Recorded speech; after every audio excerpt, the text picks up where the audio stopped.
So our family is doing what I would describe as okay under the circumstances. I want to be more positive. There's more negative I could tell you, but we have 4 kids, and because of how the spring went, we decided it was actually easier to completely do homeschooling, where Dawn and I create the curriculum together, which Dawn has done like 95% of the work on that. Um, than it was to try to navigate all the emails from the schools and like what time which kid needs to be on Zoom and so on and so forth. And Dawn has been like unbelievable. Like just has she had a art education degree, so she has um, both official formal training on how to design curriculum, as well as just intuitively she's amazing at it. Just as a human being who's just wired for it. And our kids on the whole, like, there's problems, there's ups and downs, there's like, what are we doing today? All of that stuff.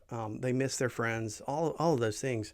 But on the whole, they're doing really well. And a bright spot for me personally is I get to do a Bible class, and I've been teaching logic to my middle schoolers, Benjamin and Naomi, and that's been super fun for me to do.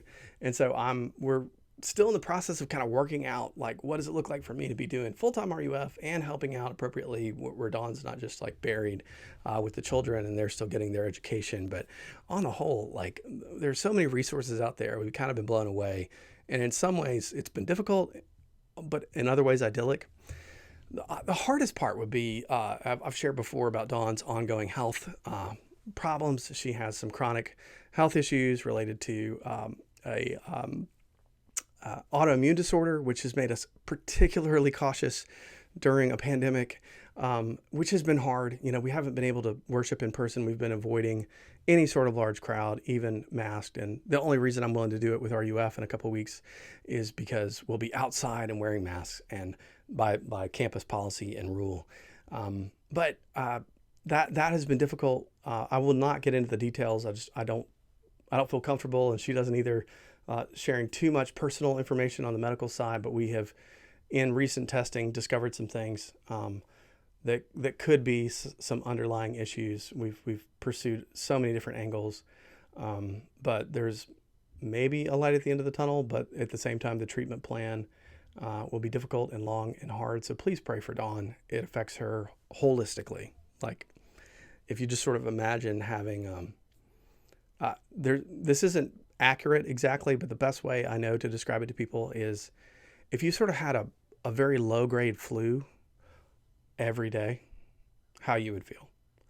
Not fever or anything like that every day, but just that level of fatigue and stress and sort of whole body exhaustion and everything that goes with that.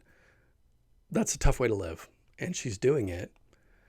And at the same time, managing to love me and to love our children and to stay productive for the things that she cares about and wants to do. So please be praying for my wife. It is really difficult. I'm smiling and I'm being supporter video positive, but it's been difficult, and we have certainly missed worshiping in the congregation, and we've missed just really spending time with people. Aside from the very rare occasional outside with masks on around a fire that we've been able to do with a couple of friends from out of town and with family. But yeah, pray for us and pray for me that I would stay healthy. I was sick a couple of weeks ago. Turned out just to be a cold. I got tested again, and it was negative, which was a relief, but it took me out of in-person visits with students, and I was able to get some things done planning ahead, but it's been a tough season in that regard. So yeah, pray for our family, pray for the ministry. Thank you so much.